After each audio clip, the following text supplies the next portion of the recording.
Hello, my name is Warwick Jackson. Most of you know me by now. This is my third podcast on assisted dying, and I just wanted to bring you up to speed as to where we are with everything. A lot of you have been so supportive of me in my campaigning, but of course this is not about me.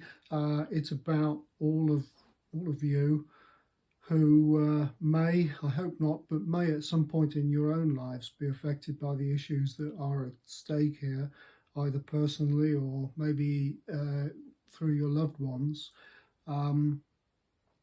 The private members bill that is currently being looked at by Parliament is all about compassion. It's about compassion for our loved ones. It's not about state control. It's about giving control to individuals who are dying anyway, many of whom are being kept alive against their wishes. This is a big topic. It's very important. You've given me some great support. Thank you for that. Even those of you that are not behind the assisted dying case have still supported me, which I really appreciate. Not everybody will be. It's not for everyone. But, this has been a tremendously heartening experience, getting so much feedback from you. And I feel that I owe it to you to give you my feedback, tell you where we are with the process, how far we've got to go, and all the rest of it. Most of you will be completely up to speed with what the debate is all about. If you're seeing this podcast and have not seen my previous ones, then you may not be. And rather than repeat everything that's been said before, I'll just tell you in a nutshell what we're actually campaigning for. And by the way, this campaign, although I've only been involved in it for 4 years, has been going on for 18 years. 18 years, the not-for-profit organisation Dignity in Dying have been campaigning for assisted dying. And it's the way I see assisted dying, it is a basic human right. It is a human right not to be kept alive through medical intervention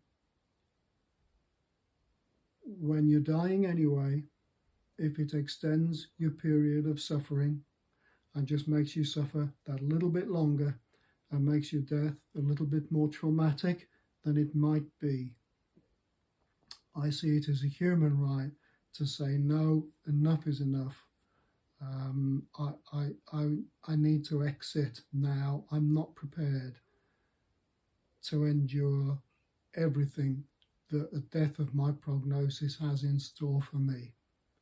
You know, it's worth remembering that in the last 5 years, the number of Britons enrolled on the register at Dignitas in Switzerland, where assisted dying is undertaken commercially, has gone up by 50%. 50% in 5 years.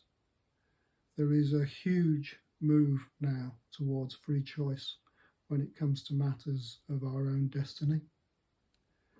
And I happen to think it's wrong that only those that can afford to go to Dignitas should be afforded the luxury, is that the right word, of a painless death when they might otherwise be having a traumatic one. It comes with all sorts of problems. You can't be surrounded by your family. The body can't come back to this country. It's not a great solution. And yet, because there are no alternatives in statute at the moment, people are choosing it. 50% increase over the last 5 years, which is very sad to know. The other thing, which is of course a big problem, is people with a very damning prognosis taking their own life.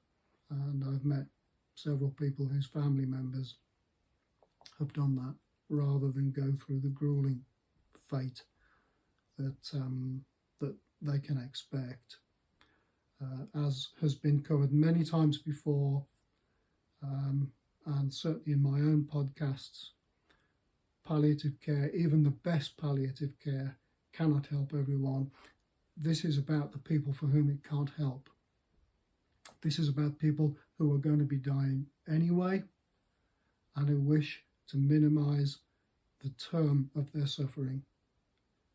It's about free choice. It's about giving people a say-so over their own lives and not to be kept alive against their wishes just because the state says that's what our medical professionals have to do.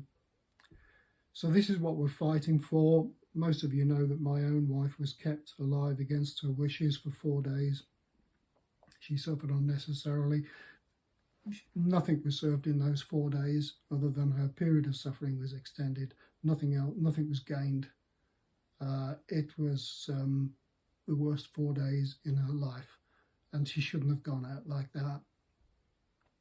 When you see something which is very, very wrong, you feel with every fibre of your being that something has to change. That's how I've become involved in this. Something should change. And there's a lot of bad stuff going on in the world right now. I mean, it's the world has suddenly become very turbulent. And so many people are worried about the way that things are turning out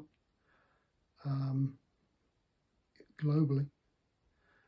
And it's very easy at a time like this, when there's so much disaffection amongst people, to just curl up into our shells and hunker down and step off the roundabout, so to speak, through disillusionment with what's going on in the world. On this topic, on assisted dying, it's absolutely vital that we don't do that. We shouldn't look away. We should see it as our opportunity to stand up, put our head over the parapet, do something, make a difference, make a change for the better, not just see it as another negative that life has thrown in our way and hide from it. We shouldn't do that. This is why I'm involved in this, and this is why I so appreciate the support that so many of you have given me by contacting your MPs, because you've done something, you've made a difference, you've stood up, you've said, no, we don't accept the status quo. This is not right, the fact that the state should be determining our own personal fate and that of our loved ones when it comes to the time of dying. So thanks for being brave. Be brave with me a little longer if you can, please, because we've got some way to go. And I'd like to tell you where we are with this. I've got a little bit of a flow chart here. This will make you smile. So this is a flow chart of all the various legal stages. That's the second line. That's the third line that we've got to go through before we get royal assent. And in order, the first reading has already taken place. The second reading, that was a big day for us. That was on the 29th of November when I delivered that euphoric message from Parliament Square to say that the House of Commons has voted in favour of the Private Members Bill. That was such a day. At that point, we felt that as supporters of dignity in dying, we'd done our bit, because the hardest part of this process has been to get public engagement. Some time ago, I was finding it very difficult to get anybody to even talk about this. Nobody wants to talk about death. But it came into the public domain. Various high-profile people, such as Dame Esther Ranson, raised it in the public domain. It appeared a lot in the press, the media. Suddenly people were prepared to talk about it. It was no longer a taboo subject. And I felt that our work as ambassadors to the cause, this rather grand title, if that's what we were, was kind of done then, because now people were talking about it, and through public opinion, pushing it into a parliamentary debate, it could actually go before Parliament. We could now, at last, have a proper political, parliamentary discussion over it in the Houses of Parliament. And that was the tipping point, 29th of November. Now, from that point, it went on to here, committee stage, and that's where it's at the moment. The committee are still sitting on this, and this has been the single most exhaustive committee report that will have ever been prepared for any private member's bill in the history of our Parliament. To say that this is a thorough process is an understatement. Parliament has never seen anything like this before. They've been sitting for months. They've been calling witnesses from all around the world, from countries where assisted dying works well, from countries where the model for assisted dying is not so good as the one that's been proposed here, and where, in our opinion, it's not working so well. Their opinions have been sought and listened to as well. It's not a polarised debate. I really commend the way that they've gone about it, and the process is still ongoing. So that's where we're at the moment, and there's still some way to go on that. The next stage is there. That's the report stage. Fourth one along.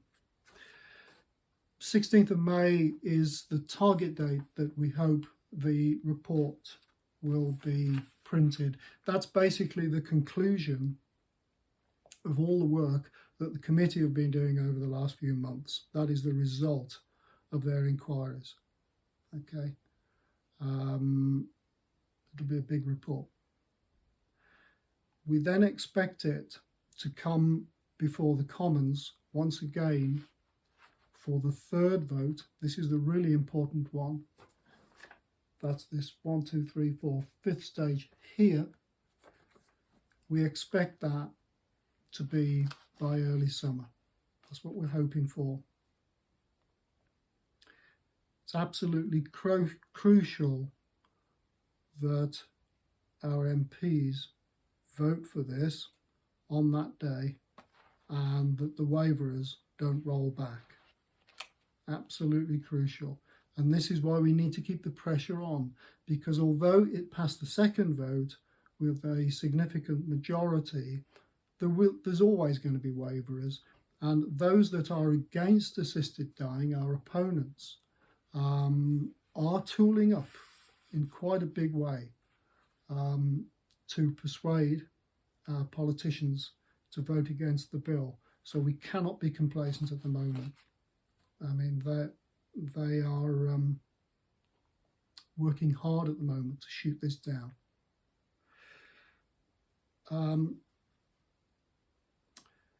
So the third reading, yeah, that will be the big one.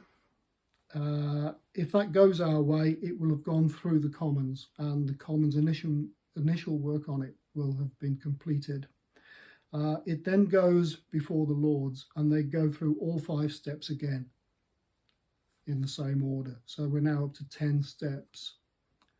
And then the 11th step is the ping pong, where basically the Lords might bat the bill back to the Commons and say, you know, we've found some wrinkles in it, we're not happy with this or that.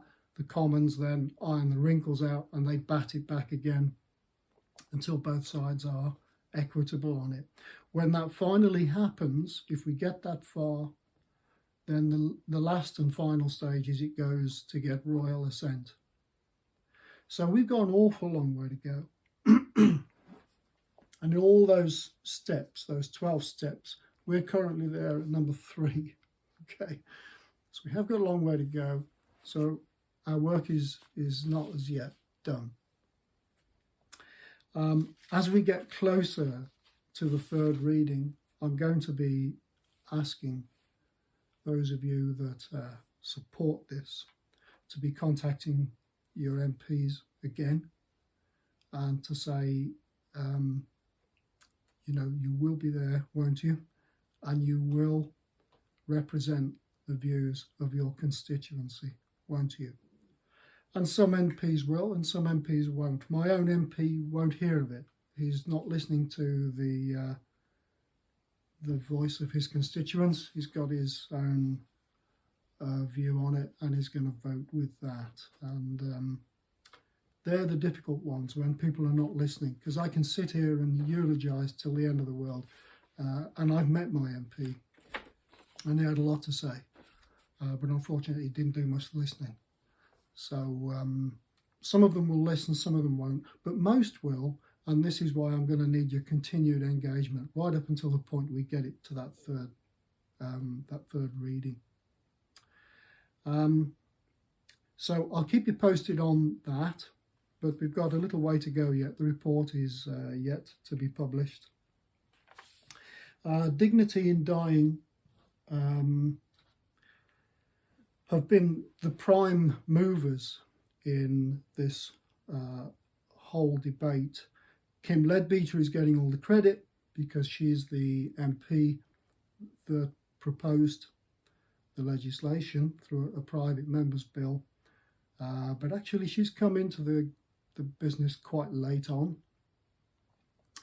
In the last couple of years, and as I mentioned, Dignity in Dying have been banging away at this for 18 years.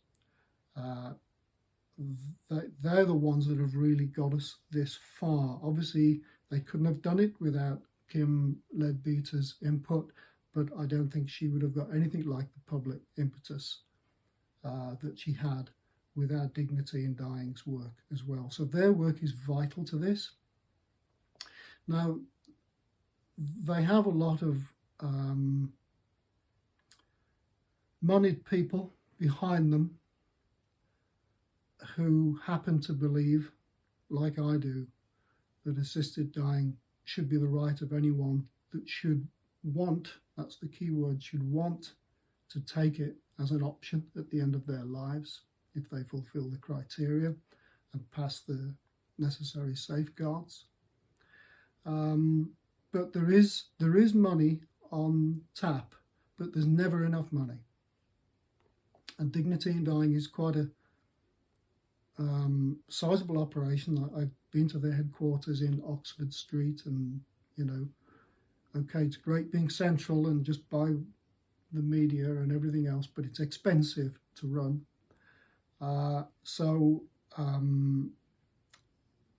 Their fundraisers have basically said that for every donation that everybody makes to Dignity in Dying between now and the 25th of April, they'll double it. So if you do fancy making a donation to Dignity in Dying, if you send them £50, their sponsors will add another 50. Dignity in Dying will receive 100. And that's great, but the cut-off point is the 25th of April. So if you do feel like making a donation to the cause, and that's entirely up to you, this podcast is not about fundraising, it's about keeping you all in the loop. But I know that some of you have supported this, and if you should wish to do so, or if you're thinking about it, now's the time to do it, because whatever you can afford, it will be doubled by somebody else, and I think that's great. Final word is about our opponents. They wish to overturn the vote. They also have a lot of big money behind them. A lot of it is coming from religious organisations masquerading as other things, other organisations, but some churches are behind the against lobby. And through their fundraising, which has been quite successful, they've actually been able to hire two professional media consultants to push back against the work that we're trying to do. So that's what we're up against. And it certainly is not a pushover, and it's not done yet. We need to fight fire with fire. We need to stand up against them. They didn't quite see what hit them on the 29th when the vote went through by such a margin, but that hasn't weakened their resolve. They're just as keen to try and block this now as they ever were and they're tooling up. This is the reason why we're doing the same. So that's an update. I hope that you can all bear with me and put up with my ramblings as this progresses. I hope to do another podcast when as we approach the third reading, and I'll probably, mainly through Facebook, I'll probably share requests for those of you that wish to support this, to lobby yet again your MPs and ask them for their support. Thank you for your time. I appreciate your engagement. It is very much appreciated, and I'll keep you posted. Thank you.